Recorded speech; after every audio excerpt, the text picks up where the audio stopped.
Okay, morning. Well, now we pivot into the second part of this morning. So welcome to everyone. I noticed that in the accountability session, a number of you were not there. I am watching, but nice to have everyone here. I know I've had a lot of people also saying to me they couldn't make it today because it's the end of the year and all of the different reasons. We're all trying to pack a huge amount in before the end of the year. However, we've got an extremely exciting session this morning, so I want to crack on and get going quickly. Let's get the slides going. So welcome to the December session, and I want to repeat what I said earlier. This is the most exciting time of the year for me. The weather's wonderful. The energy where I live is incredible. Everyone's on holiday. Everyone's in a good mood. And I'm about to have a 4-week holiday, which is just spectacular. So I'm really excited. What is the focus? Globally diversified passive income and portfolio growth. How do we do it? We diversify across countries, currencies, assets, partners, and time. And it's all about globally diversified passive income. And again, any big, hairy objective goal, massive, audacious, whatever word you want to use, how do you do it? You break it down. You have long-term plan, you have midterm planning, which is what we do on a monthly basis. And then we've got our tasks and activities. And the process we do that is over the 9 steps. And hopefully by now, most of you know those 9 steps. What are we doing right now? And we do this every month on the middle Wednesday of every month. We do 2 things. We do community partners and knowledge, and we do deals and investments. So investments and results. So that's the process. I remind you of the monthly rhythm. Every month we've got the check-in. So that's step 7, which is the accountability. And that I'm actually going to share with you just now, but I'm going to increase the time next year and go earlier. But there's 3 sessions in the day. There's morning, lunch, and dinner. So no matter where you are in the world, no matter what time zone you are in the world, you've got the ability to check in from an accountability perspective and to be able to make sure you're getting progress and results. And then step 8 and 9, which is what we're doing right now, we always start with a market review of Caleo, which is where is the markets, what do we need to know? Then if there's any deals, we run through the deals. We always go through one major learning theme per month, and then there's admin for the month. Why do I do this every month? Because repetition is the mother of skill. If you want to learn anything, you repeat it over and over again. It's the only way to effectively get something. And again, why do we do the same thing every single month? Because if we're working on countries, currencies, assets, partners, time and time management, mindset and strategic thinking, execution and accountability, investing and review, then that's what we're going to get. Now, Janika, are you here? I just want to see if you are here. Could you just confirm if you're here, please? Yes. Excellent. I would like everyone to give a round of, so I'm very emotional today, to give a round of applause to Shanika, because she's the stalwart in our community and she literally looks after all of you. But this month she had a massive happen in her life. So this is her lovely wedding picture. I don't know, Shanika, as a lady, I'm sure I'm getting into trouble for choosing the wrong one. But at the end of the day, this is her and her lovely husband. And I did actually notice this morning when, with her name change, I'd already put this in as a slide, but it was funny watching her join Zoom and have a different name. It did confuse me a little bit to start off with in terms of, but yeah, I just want to wish you well, Shanika. And I'm doing it specifically at this time because I knew most people would turn up. They only ever come to watch Anthony. So I wanted to make sure I did it before Anthony finished. So I just want to say congratulations on behalf of all of us. Thank you so much. And I'm so proud that you spelled my new surname correctly. Well done. Thank you very much, Scott. And thank you, everyone. Awesome. Well done. Very sweet. Thank you. Okay. And without further ado, it's time to hand to you, Anthony. As always, this is one of my favorite things of the entire month, which is learning what's going on in the world markets. What do we need to know and how do we prepare? I do remind you all that we had a lovely session with Garth and Anthony in last month. And if you want to, as always, all the recordings are always here. So if you go to Classroom and you go to recordings, and you literally just go to the very top one. Obviously, when I put the recordings from today, it won't be the top one, but there it is. 2025 macro trends, where and what should you know? And you can go and watch the recording there. But without further ado, over to you, Anthony. Morning, guys. Thank you, Scott. Where are you? I can't find you. Yeah. Where's your camera? I'm next to you on my screen. Okay. Oh, there you are. Okay. Now I'm just pinning you. There you are. Cool. I'm going to share my screen. We'll kick off in the usual format. Let's unpack November and just understand what happened in global markets throughout the month. It was a bit of a volatile month. Actually, there was quite a bit of news flow, and we saw a bit of a knee-jerk reaction from markets, particularly focused around the tech sector. But let's dive into it and unpack exactly what happened. So starting with our major indices. This is in base currency, and we are looking at the month of November. Starting at the top left, you can see S&P 500 largely flat, managing to eke out a very small 0.2% gain for the month.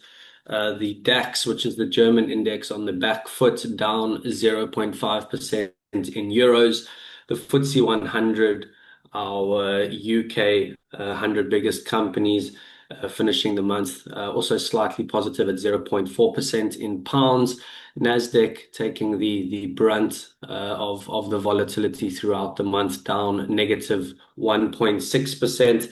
That is the red line in the chart. Interestingly, you'll see that kind of mid-month the index was down quite a bit more than that, briefly kind of touching around negative 7%, but then recovering throughout the latter part of the month. Just highlights that volatility that we did see during the intra-month.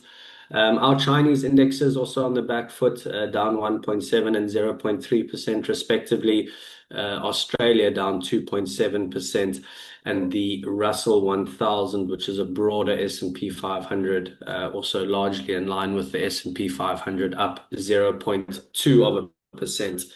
If I jump to the next slide, it looks at those non-US dollar indexes, and it puts them in US dollars. You can see there the DAX now flat at 0%, as well as the FTSE pushing up slightly to 1.2%, as well as the Australian index, the ASX 200, pushing up to 2.5%. There was very slight US dollar weakness against those other currencies throughout the course of November. Nothing major, but a little bit of dollar weakness.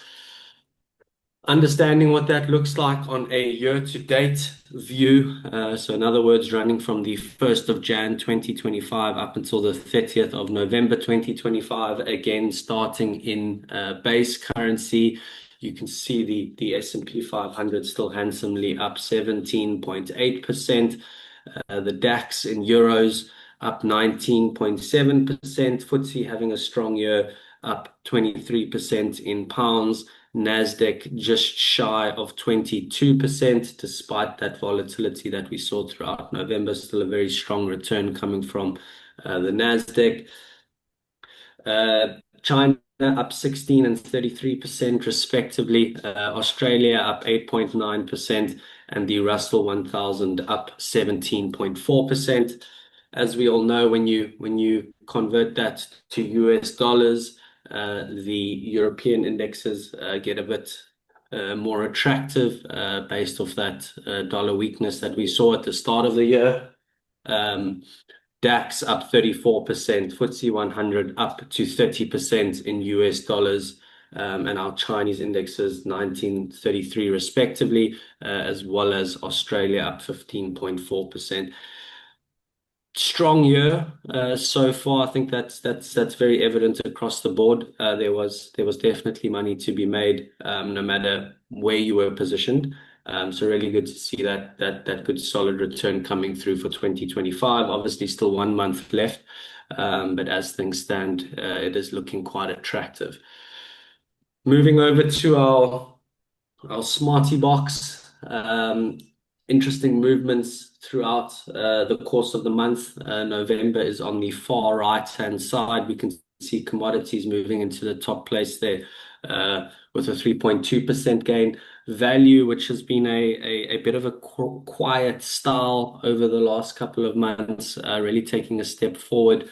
and adding some good return there, up 2.2%. Small caps up 1.7%. Global REITs, which are real estate investment trusts, up 1.7%.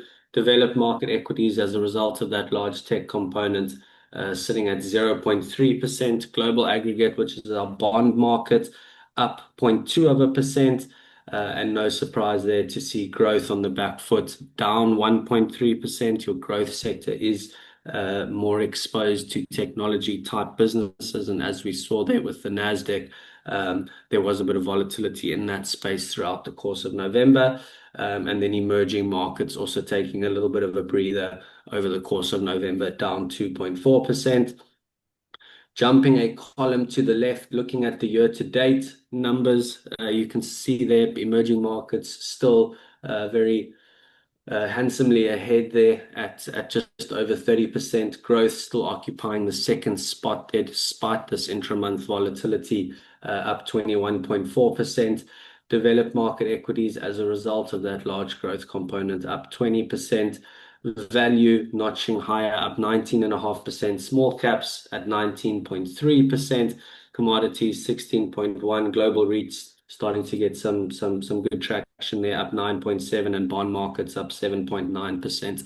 Again, when looking at the different sectors and asset classes, one can also see that broad-based gains. There's no one sitting in negative for the year to date. So some good broad-based gains across the board. Let's dive into what actually happened throughout the month. So after a strong run in the first 10 months of the year, stock markets took a breather in November. Although the longest US government shutdown, lasting 43 days, ended in the middle of the month, market uncertainty regarding the ambiguous data environment, the impact on growth, and the progress of monetary policy weighed on sentiment. Stocks in developed markets rose by just 0.3%, despite a robust earnings season and rising hopes for a Federal Reserve interest rate cut in December.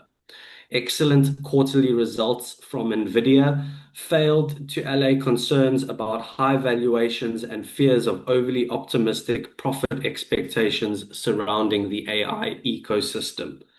The third quarter earnings season concluded in November and confirmed the strong earnings trend from the previous quarter. In the US, 81% of companies in the S&P 500 beat consensus earnings. Year-over-year earnings growth reached 13%, driven by over 7% revenue growth and 6% margin expansion. Technology-related earnings were particularly impressive. The 2025 consensus earnings per share growth expectation for the Magnificent Seven increased to over 22%, which is now significantly higher than the 15% estimate from 7 months ago. These same dynamics were observed for 2026 estimates, where Magnificent Seven earnings per share growth expectations increased to 22.5% compared to 11% for the rest of the market. Really, really strong earnings growth out of Magnificent Seven and technology companies, with the forward expectations looking equally as impressive. However, strong earnings and revenue beats failed to ignite another leg up in the group or the broader US market, which rose by just 0.2% in November. This performance indicates that investors' expectations are already high and there are growing doubts about whether ambitious growth targets can be fulfilled. Along with tech worries, we also observed a reversal of the trend observed since the market recovery in May, as defensive sectors significantly outperformed cyclical sectors and technology. Hence, we see that nice strong return coming out of the value sector. We see that they're up 2.2%. In Europe, financials and IT continued their strong earnings trend, while consumer sector earnings, particularly in the auto sector, disappointed. A robust 12% earnings per share growth outlook for 2026 and less technology concentration in the market helped European equities to slightly outperform US markets in November. The UK equity market was held back by profit taking in industrial names and weak sentiment in the consumer sector. So again, as a kind of summary of that, volatility around tech sector, we saw concerns around valuations rear their head again. That has been a bit of an ongoing theme this year, and it typically creates some short-term volatility, which is exactly what we saw throughout the course of November. We did see markets recover off the back of that, and there has been a bit more recovery filtering throughout November, although it's been largely sideways, but quite a bit of that has been returned to the market. There are a number of events coming up which hold the potential to create some volatility. But again, talking to the importance of a well-diversified strategy, making sure that you have some of those defensive allocations in the portfolio so that when we do see these mid-month rotations, one is in a position to capture that and not be overly exposed to one theme. If I jump to the next slide, and I look at just kind of some of the interesting talking points that I came across throughout the month. I think the first one is obviously one that I use all the time, but I think today it's probably more pertinent than ever, and that looks at the probability or what the market is predicting around interest rate cuts. The Federal Reserve will be announcing their decision this evening.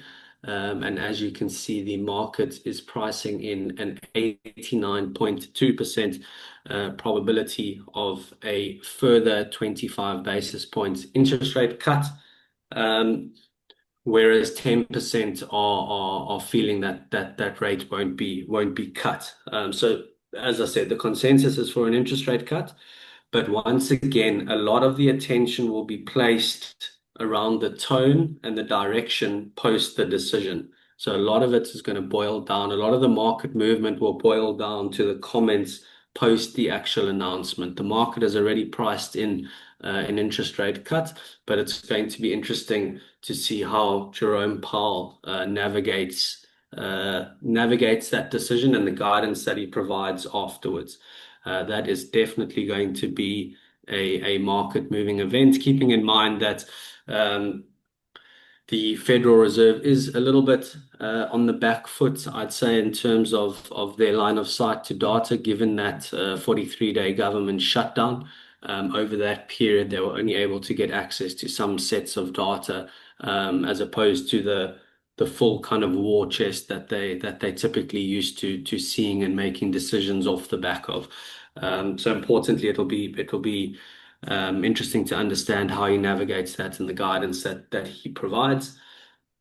Looking at the infographic or chart on the top right, we can see there, this looks at earnings revisions in emerging markets as well as developed markets. We spoke briefly to the strong revisions coming out of the US and developed markets. But what is interesting to also take note of, that there has been strong earnings revisions taking shape in emerging markets. Of late, these have started to outpace those of developed markets. And this is starting to paint a constructive outlook for emerging markets. So you can see here in the chart, your gold grayish color is developed markets, and you can see throughout the course of the year, off the back of tariff pauses and the volatility that we saw in April, you do see this kind of upward trending earnings revision graph. That's exactly what you want to see. You want to see companies earning more and guiding that they expect to earn more. But what has gone somewhat unnoticed is this very strong recovery in emerging markets and their forward-looking earnings revisions. So I think, like I said, that does paint a very constructive picture for emerging markets as a sector or a style to be exposed to. Looking at the chart on the bottom left, also very, very topical at the moment. The chart shows who is behind the recent gold buying spree.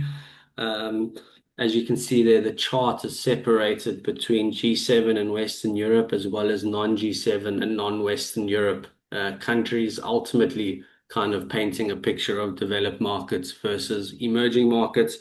And you can see that this gold buying over the last couple of years, and a lot of it in 2025 is being driven by emerging markets as they look to create some independence and hedge themselves from the potential of US sanctions. Combine this with safe haven investors, and you get gold's strong run this year. However, there is also a large speculative portion that may make this very strong rally susceptible to short-term pullbacks. Over the long term, we are still constructive on gold, but it is important to understand the risks when buying. So just very interesting to see there how emerging markets are ultimately starting to, I wouldn't say load up, but they are starting to buy gold reserves, looking to hedge themselves from any potential sanctions or tariffs. I think they've realized as a result of the US tariff announcements at the beginning of the year that they are not immune to the US turning around and placing sanctions or tariffs on them. So they use this as a way to just hedge themselves a bit, just kind of increase their reserves, decrease their exposure to the US dollar. So it is a trend that we are watching, and I think paints a constructive picture for the long-term gold price.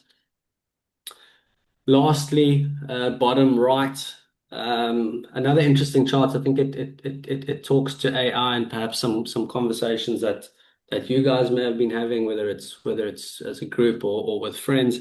But this is kind of the first evidence we're starting to see around artificial intelligence. This is from Switzerland, and it looks at AI's effect on employment, right, or its effect on unemployment. You can see there in the dark blue chart, you've got total unemployment, and then they isolate computer programming, consultancy, and related activities in the light gray chart. So since the introduction of generative AI in 2022, occupations highly exposed to this technology have seen much sharper increases in unemployment and a more pronounced decline in job openings.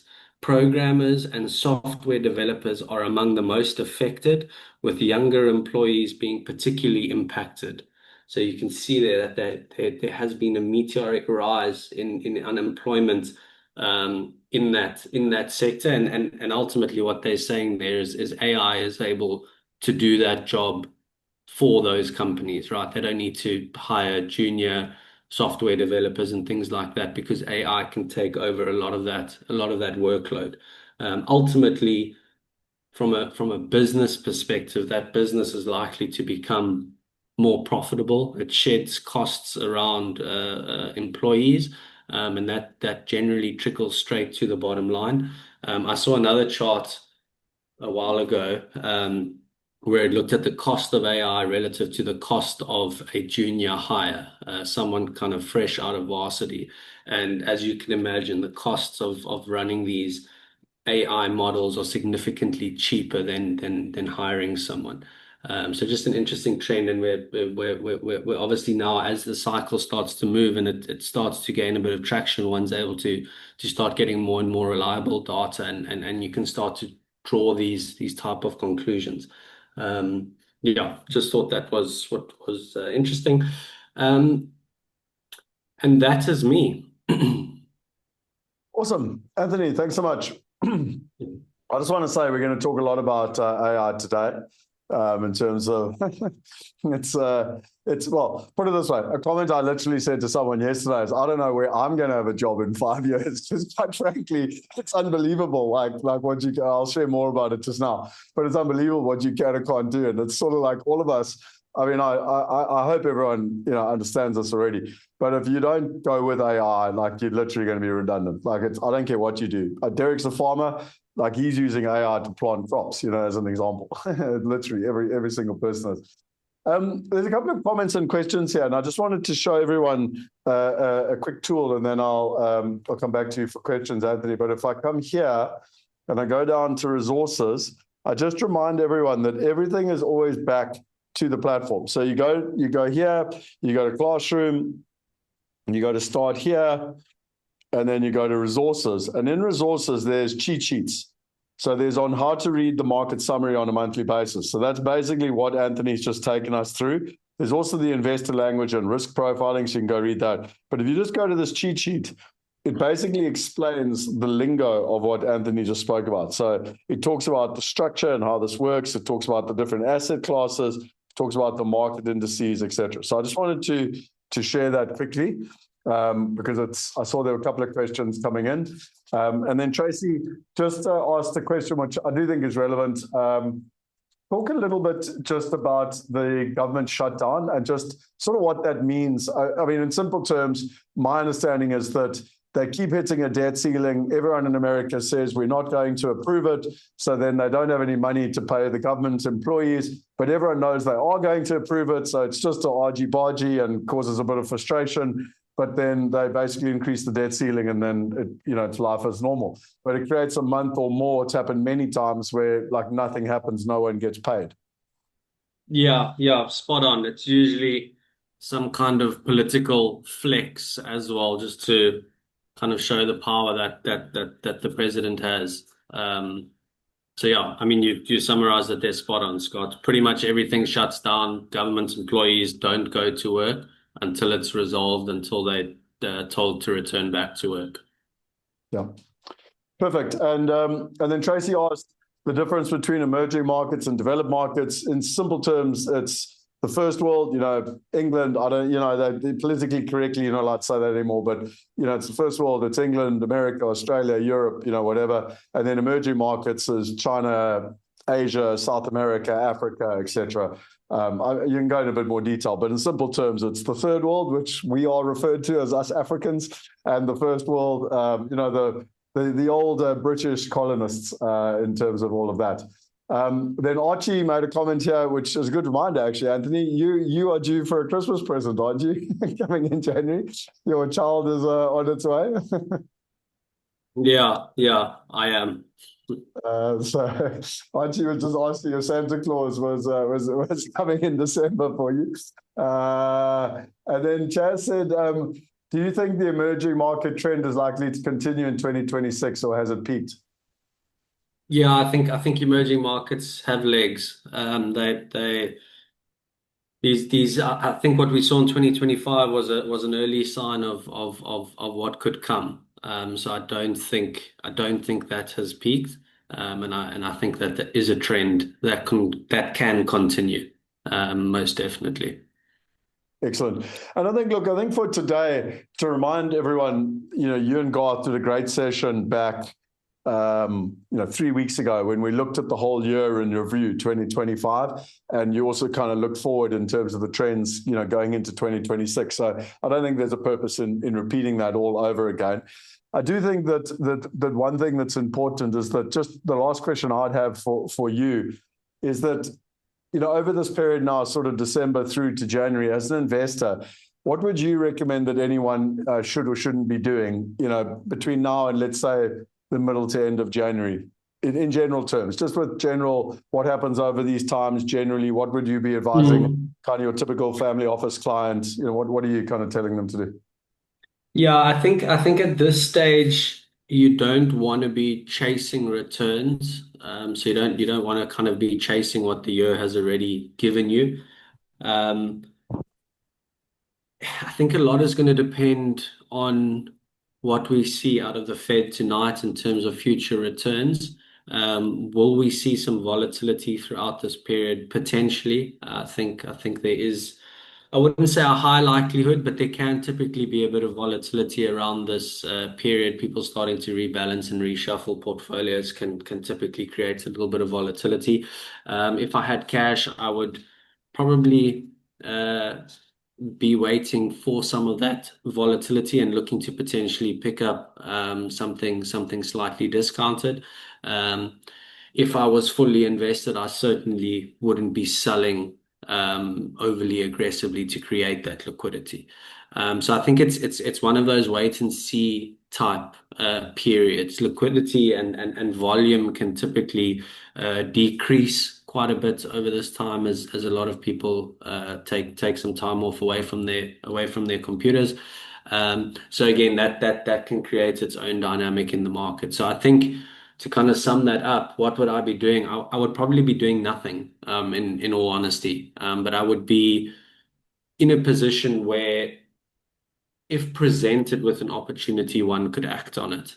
But I wouldn't be overly looking or be overly aggressive to allocate to markets at this stage. Awesome. Well, look, I just want to say a huge thank you to you. I know you're on leave, as I understand it, from Friday as well. So, to everyone in our community, firstly, just acknowledge that Anthony and the team are also going to be taking a break. So we'll be on light staff, and there won't be opportunities to have one-to-one meetings and stuff. And when are you back, Anthony, in January? Good question. Probably,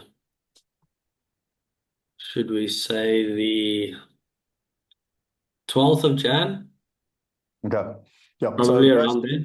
Basically the second week of Jan, in terms of. Yeah, I'm always around. I'm always around. Unfortunately, the markets don't sleep, and they don't take holidays.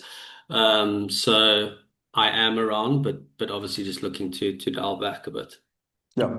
Well, I think that's so. Just firstly, I wanted to acknowledge that in terms of getting meetings and emails and whatever. So I think that's important. And then secondly, I think on behalf of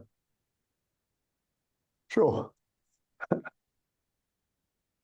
The long year has caught up with me. Yeah, but on behalf of everyone, I really, really thank you for everything. Every single month you turn up, you educate us, you teach us. I've learned a tremendous amount. I'm sure anyone that turns up regularly would say the same. It's the value you bring every month is tremendous, and how much you've supported this community through the year. It's our third year now we've done this together. And I deeply value and respect your time, but most importantly, I care how much you care. Not only in turning up to these group sessions, but I haven't yet had someone say that they haven't had a good experience with you when it's been one-to-one, and for that I truly am so grateful. So on behalf of all of us, I want to say thank you. Absolute pleasure, Scott. Thank you for allowing me to be part of it. I think it's been a great journey. I cannot believe that it has already been 3 years. But yeah, it's been an absolute pleasure. Awesome. Well, you have a wonderful festive season, and I hope you don't get any Christmas presents too early. My son came 7.5 weeks early, so I know what that feels like. Awesome. Thanks, guys. Have a good festive season. Cheers. Bye-bye. Cheers. There's lots of messages coming through for you if you want to read them before you duck. So awesome. I've got an eye out here. Thank you, guys. Appreciate it. Awesome. Cheers. Okay. Right. Let's stop.